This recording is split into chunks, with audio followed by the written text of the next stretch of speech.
Duplicate विकास दुबे। तारीख 3 जुलाई। 8 police जवानों की हत्या और कई पुलिस जवान घायल। हेलो। हेलो भाभी। हाँ।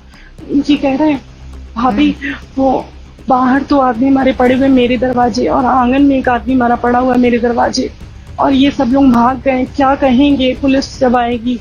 बाहर निकला तो आधे घंटे तक कम से कम अंदर हम लोग फोटोबाजी करते रहे। बैग में जा रहे थे, करके कहाँ जा रहे हैं? होटल ही जाएंगे या बच्चे कहीं? आखिर 3 जुलाई से लेकर 8 जुलाई तक विकास दुबे कहां था? कहानी एक असली और एक नकली विकास दुबे की, एक ऐसे खूंखार अपराधी की जिसने एक रात की खूनी वारदात से पूरे देश को हिला दिया। तो चाय वाई थी वहाँ से रवाना हुए 4 सवा 4 बजे करीबन उज्जैन पहुँचे। उज्जैन में 3 सवारी करीबन उतरी और 5-6 सवारी टॉयलेट के लिए उतरी, तो वो अभी चढ़ती भी था। अब उसके बाद हम रवाना हो गए वहाँ से इंदौर के लिए। 5:30 बजे इंदौर पहुँचे। नहीं, वो जब बैठा था ना हमारी गाड़ी में, तो वो थोड़ा पैर में थोड़ा तकलीफ थी, क्या मालूम। वो बैठा था 5-7 मिनट लग गए थे उसको चढ़ने चढ़ने। दिल्ली ग्वालियर, कभी होता जयपुर, जयपुर से कोटा, कोटा से उज्जैन। क्या डुप्लीकेट विकास दुबे ने झालावाड़ से उज्जैन की यात्रा की? आज गवाही देंगे इस घटना के सभी चश्मदीद कि आखिर कौन था डुप्लीकेट विकास दुबे, जिसने फरीदाबाद से लेकर झालावाड़ तक देश की पुलिस को चकमा दिया। न्यू दिल्ली पोस्ट की खास पड़ताल, डुप्लीकेट विकास दुबे। कौन था वो मास्टरमाइंड जिसने विकास दुबे के आत्मसमर्पण के लिए अलग अलग जगहों पर अलग अलग डुप्लीकेट विकास दुबे को तैनात किया? हरियाणा पुलिस के मुताबिक 7 जुलाई की रात विकास दुबे फरीदाबाद के होटल ओयो सासाराम में रुका और 3:12 पर फरीदाबाद से एक ऑटो में बैठकर रवाना हो गया। ये पूरी घटना सीसीटीवी में टाइम और तारीख के साथ दर्ज है।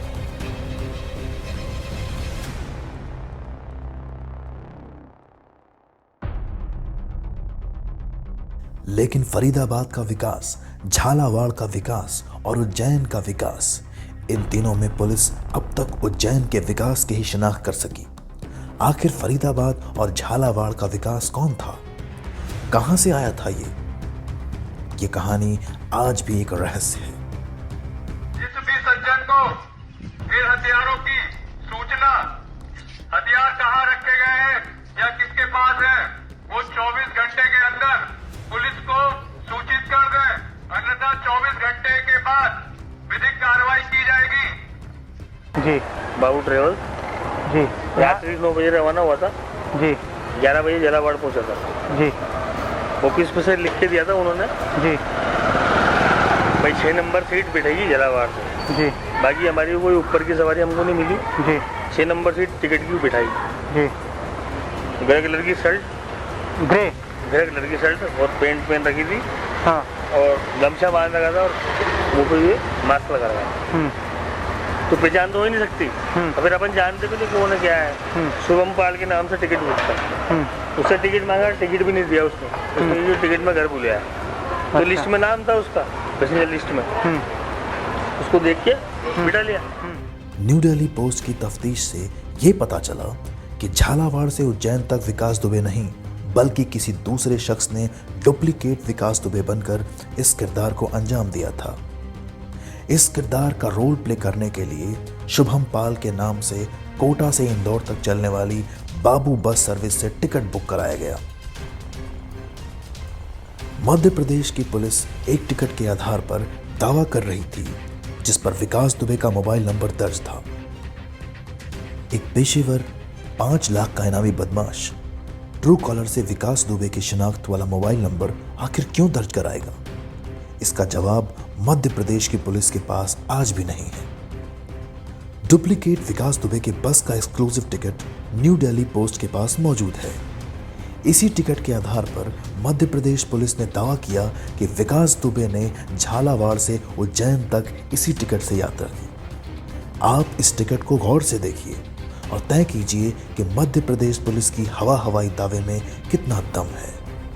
बाबू बस से उतरा है उसका फुटेज है। बाबू बस की टिकट उसके पास मिली है। अच्छा। है ना, झालावाड़ से इंदौर। झालावाड़ से बैठा है, उसकी उतरने का फुटेज है, उसका ऑटो में बैठने का फुटेज है, उसका मंदिर वहाँ स्नान करने का फुटेज है, उनका इस तरफ से घूमते वो 2 घंटे घूमने का फुटेज है। अच्छा, 2 घंटे तक घूमता रहा। बाद में भी देखा होगा। ये बात तो मैंने वहाँ पे जो उज्जैन में आईजी साहब है उनको बता दिया। हाँ। फिर परसों दिन मेरे पास क्राइम ब्रांच वाला आए थे इंदौर में, उनको भी बताया ये बात। क्या बोला आपने? ग्रे कलर की शर्ट और अब ये पेंट का मालूम नहीं है, नीला पेंट लगा था, काला पेंट लगा था, अंधेरा में दिखता नहीं था। तो मतलब उसकी शर्ट जो उस दिन पहने था वो नहीं थी? नहीं। अच्छा। वो टी शर्ट थी वो। अच्छा। बाकी उसने जो हमारी गाड़ी में आया था वो शर्ट पहन रखी थी। बैग वैग नहीं था, सब झोला था उसके पास। इतना बड़ा झोला होगा, वो टांग लगा था हैंड पे, हाथ पे। किस टाइप का झोला था? अब सर इतना तो मालूम नहीं। मतलब लेदर का था या कैसा था, या कपड़े का था? नहीं, थेला था उसके पास, ये जान नहीं लेदर का था कि झोला कपड़े का या कैसा, कुछ भी नहीं पता? बस वो कपड़े पड़े हुए उसमें साहब उसके पास। वो किस रंग का था ये भी नहीं पता? रंग का पता नहीं, क्योंकि साहब वो क्या है, गाड़ी में नाइट गाड़ियाँ। मध्य प्रदेश की पुलिस भले ही दावा करे कि झालावाड़ से चढ़ने और उज्जैन के बस स्टैंड से उतरने के दौरान विकास दुबे सीसीटीवी में कैद हुआ, लेकिन सच्चाई एकदम इसके उलट है। न्यू दिल्ली पोस्ट को तहकीकात में पता चला कि मध्य प्रदेश की पुलिस को आज तक विकास दुबे के झालावाड़ से चढ़ने और उज्जैन बस स्टैंड पर उतरने का कोई सीसीटीवी फुटेज नहीं मिला है। ये ताजा बात है, कल ही आए तो सर इसी टाइम आए थे क्या? उन्होंने कहा कि सर क्या हुआ अभी तक 3 दिन हो गए हमको तो वो दिए हुए सब कुछ, क्या भैया अभी तक इंक्वायरी चल रही, कुछ सुराग नहीं मिला। आप तो और बताओ कोई टाइम हो तो वो रिपोर्टिंग निकालने ये कही उन्होंने। हाँ, कहते हैं कैमरा कभी झूठ नहीं बोलता। सीसीटीवी कैमरे में सब कुछ कैद है, जो सच बताने के लिए काफी है। गौर से देखिए महाकाल मंदिर के पिछले गेट पर खड़े इन 3 किरदारों को, जिसने विकास दुबे की मोबाइल फोन से शिनाख्त कराई और काम हो जाने पर तीसरे साथी के साथ वहां से निकल गया। महाकाल के गेट पर काली ड्रेस में खड़ा शख्स मंदिर की स्पेशल सिक्योरिटी का गार्ड है, जो वीआईपी सिक्योरिटी या स्पेशल मूवमेंट के लिए है।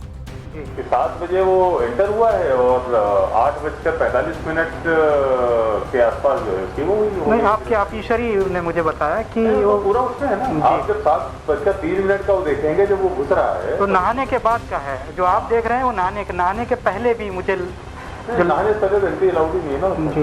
एग्जिट गेट पे पीछे जो गेट है ना निर्गम, वहाँ पर उसको रोक के जब तक पुलिस भी आ गई थी जी, और उन लोगों ने उसको पूछताछ करने लगे, फिर वहाँ से उनको शक हुआ तो उसको पुलिस चौकी है, महाकाल मंदिर की पुलिस चौकी है, वहाँ लाए। वहाँ पे ये सब चीज़ें क्लियर हुई तो उसको वहाँ से थाने पे ले गए। अच्छा, पास में महाकाल थाना, वहाँ सबमिट कर दिया, फिर एसपी साहब आ गए। ये पूरी घटना सीसीटीवी में कैद हो गई। इस अहम सबूत को नजरअंदाज कर देना मध्य प्रदेश सरकार, पुलिस और प्रशासन पर तमाम सवाल खड़े करता है।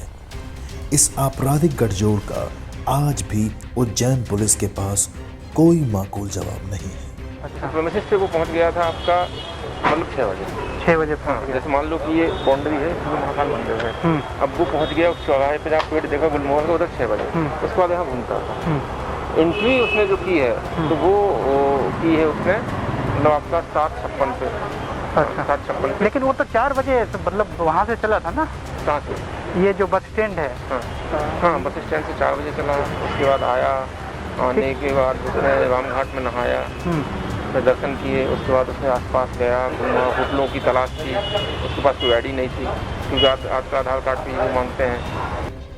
महाकाल मंदिर की सुरक्षा की जिम्मेदारी SIS ग्रुप एंटरप्राइज नाम की सिक्योरिटी एजेंसी करती है, जिसके मालिक पूर्व राज्यसभा सांसद रविंद्र किशोर सिन्हा हैं। इस कंपनी के मालिक RK सिन्हा का ऑफशोर इन्वेस्टमेंट यानी कि काले धन को विदेशों में इन्वेस्ट करने के लिए चर्चित पैराडाइज पेपर्स में नाम आ चुका है। SIS कंपनी तो उन्हीं की तो है, सिन्हा साहब हैं और राज्यसभा सदस्य दिल्ली में। अच्छा, SIS कंपनी तो वह कोई उनका जो ये इशारा कर रहे दिग्विजय सिंह जी की मतलब राजनीतिक वो है, उससे कोई लेना देना है। अच्छा, उससे कोई लेना देना, अगर ऐसा लेना देना होता तो ये जो सिक्योरिटी लगी जब कांग्रेस की सरकार थी मध्य प्रदेश में। क्या इसे महज एक संयोग कहा जा सकता है कि 8 जुलाई को महाकाल मंदिर में राजनीतिक नेताओं का एक यज्ञ चल रहा था, जिसकी निगरानी खुद उज्जैन के डीएम आशीष सिंह कर रहे थे। उनका एक यज्ञ मुख्यमंत्री के नाम से यज्ञ हो रहा जी, तो यज्ञ की व्यवस्थाओं के बारे में अधिकारी देखने आए तो हमारी फोर्स भी लगा, सिक्योरिटी वाले भी लगे थे जी। तो वहाँ क्या बड़ा यज्ञ है, 10 दिन चलना था जी। तो अब मुख्यमंत्री का यज्ञ होगा तो सवाल ही नहीं, कलेक्टर साहब भी आएंगे देखने, या एसपी साहब भी देखने आएंगे। एसपी साहब नहीं आए थे, कलेक्टर साहब आए थे, तो बाकी कुछ छोटे मोटे अधिकारी आए होंगे। इतना ही नहीं, महाकाल मंदिर में 8 जुलाई यानी कि विकास दुबे के सरेंडर से पहले महाकाल मंदिर के क्षेत्र में पड़ने वाले थानेदार से लेकर चौकी इंचार्ज तक सभी को एक दिन में ही बदल दिया गया। 5-7 यही बदले, सब कुछ यहाँ का पर्टिकुलर यहाँ का नहीं है। यहाँ एक लेडी मैडम थी, उनको बदला, वहाँ का ये बदला, थाने के 4 और ऐसे करीब 14-15 लोगों को बदला। आपका महाकाल का स्टाफ भी चेंज हो गया? हाँ, महाकाल का स्टाफ चेंज, मतलब वही जो टीआई थी मैडम जी। क्या नाम था उनका? सोलंकी मैडम। ठीक है। यहाँ तक कि उज्जैन पुलिस के विकास दुबे के साथ पकड़े गए बिट्टू और सुरेश की जानकारी को भी मीडिया और पब्लिक से छुपाया गया। जी वो अकेला ही था? जी हाँ, वो 2-3 लोग थे पर शायद पता नहीं चल पाया, अकेला पकड़ में आया। चिल्ला रहा था, ये अभी भी क्लियर नहीं, ये लोगों ने बताया बिट्टू चिल्ला रहा था, पर वो वास्तविकता बिट्टू ही चिल्लाया था, क्या चिल्लाया था क्लियर। ये वीडियो में एक चीज जरूर आई थी जो आप लोगों ने भी देखा है। बिट्टू और सुरेश कौन थे, कब, कहां से आए थे और कहां गए, आज तक कोई नहीं जानता। उस चीज पे तो चल रहे हो, सारे पॉइंट्स को देख रहे हैं। तो वो आवाज दे रहा था बिट्टू बिट्टू करके? हाँ, बिट्टू बिट्टू करके आवाज दे रहा था। शायद वो 2 वकील थे, अलग से आए थे। अच्छा, वो कहाँ, उज्जैन के थे या बाहर के थे? उस साइड के थे, यूपी साइड के। अच्छा, तो उनको पकड़ा या मतलब उनको भी पकड़ा है, उनसे इंट्रोगेशन हुई?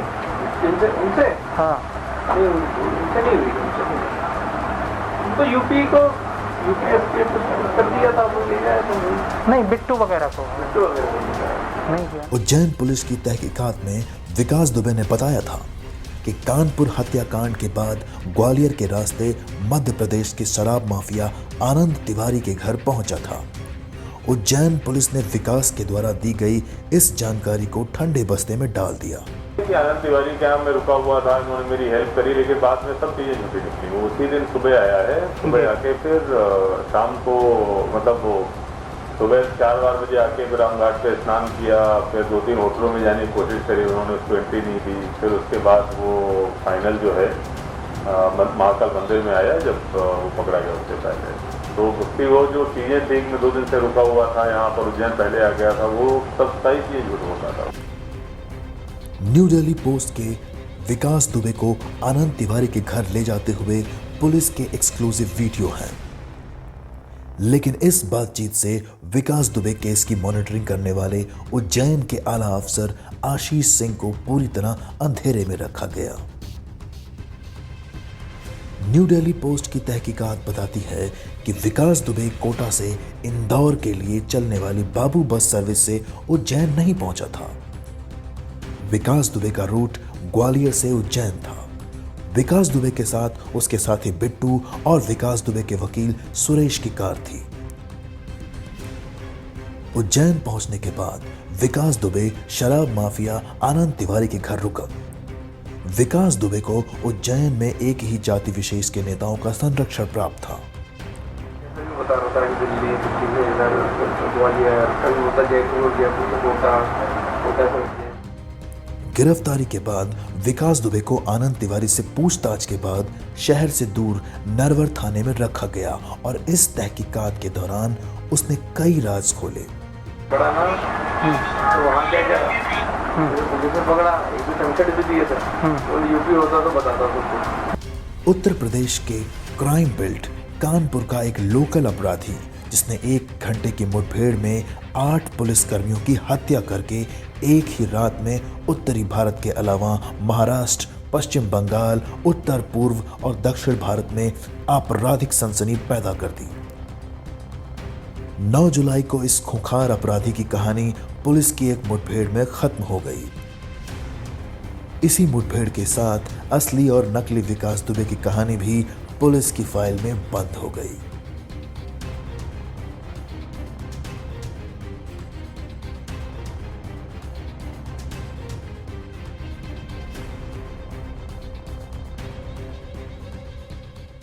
ये इंडिया का पहला पॉलिटिकल इन्वेस्टिगेटिव न्यूज चैनल है। अगर आपको इंडियन पॉलिटिक्स के पर्दे के पीछे चलने वाली हकीकत को जानना है तो न्यू दिल्ली पोस्ट को अभी सब्सक्राइब करें और बेल आइकन को दबाएं।